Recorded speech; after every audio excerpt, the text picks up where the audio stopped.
all non-Muslims are destined for the hellfire. Do you really believe and, that? Yes, and you will be fueled for the hellfire.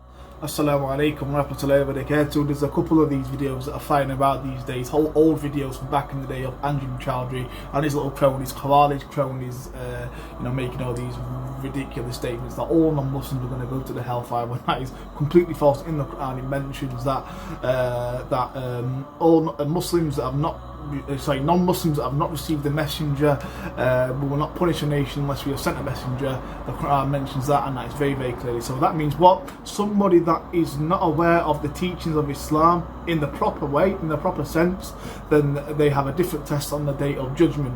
And also we mentioned on that video that the leaders of the UK, because the principles of the law here in the UK is kufr, is not Islamic, that they can go to the hellfire. Well, there's a hadith of the Prophet Muhammad ﷺ that mentions that the Muslims are upon their conditions unless the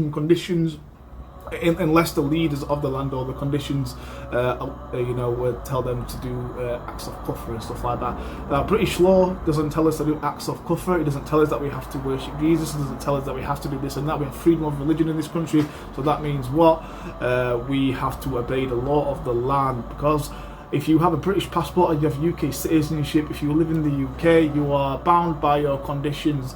This Anjem Choudhary character is from a sect of Islam called the Khawarij, which the Prophet Muhammad, peace be upon him, he actually warned against. So anyway, don't let guys like this fool you. He's so funny, he's ridiculous. Mad fan.